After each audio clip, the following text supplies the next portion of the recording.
কেরিয়ারের নতুন দিগন্তে প্রবেশ দীনেশ কার্তিকের। এবার দ্য 100 প্রতিযোগিতায় তাকে কোচ হিসেবে দেখা যেতে চলেছে। লন্ডন স্পিরিটের মেন্টর এবং ব্যাটিং কোচ হিসেবে নিয়োগ করা হয়েছে তাকে। এই প্রথম আইপিএল এর বাইরে কোনো ফ্র্যাঞ্চাইজি দলে কোচিং স্টাফে দেখা যাবে কোনো ভারতীয়কে। কার্তিককে নতুন দায়িত্ব দিয়ে উচ্ছ্বসিত ফ্র্যাঞ্চাইজিটি।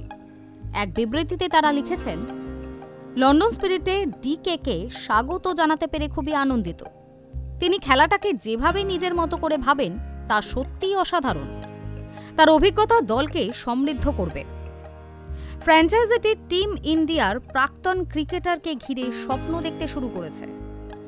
2025 সালে রয়্যাল চ্যালেঞ্জার্স বেঙ্গালুরুর মেন্টরের ভূমিকায় দেখা গিয়েছিল কার্তিককে। 18 বছর পর চ্যাম্পিয়নও হয়েছিল বিরাট কোহলির দল। আরসিবিকে চ্যাম্পিয়ন করার কারিগরকে দলে নিল ইংল্যান্ডের ক্লাব। 2024 সালে আইপিএল এর পরেই ক্রিকেট থেকে অবসর ঘোষণা করেছিলেন এই উইকেট রক্ষক।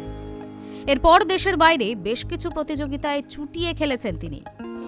আইএল টি20তে তিনি শারজা ওয়ারিয়র্সের হয়ে খেলেছিলেন। নতুন দায়িত্ব পেয়ে কার্তিক বলেন, লন্ডন স্পিরিটে যোগ দিতে পেরে রোমাঞ্চিত। ওদের পরিকল্পনা শুনে আমার খুবই ভালো লেগেছে। ইংল্যান্ডে কাজ করতে পারবো ভেবে খুবই ভালো লাগছে। ভারতীয় দলের হয়ে ওয়ানডেতে আমার অভিষেক হয়েছিল লর্ডসের মাঠে।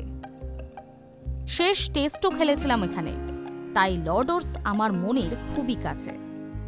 সামনের বছর সবাইকে একসঙ্গে দেখতে পাবো।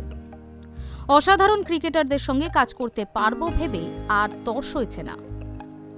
উল্লেখ্য, প্রতিযোগিতার শুরু থেকেই খেলছে লন্ডন স্পিরিট, তবে 5 মরশুমে একবারও ফাইনালে জায়গা করে নিতে পারেনি তারা। Hi news network.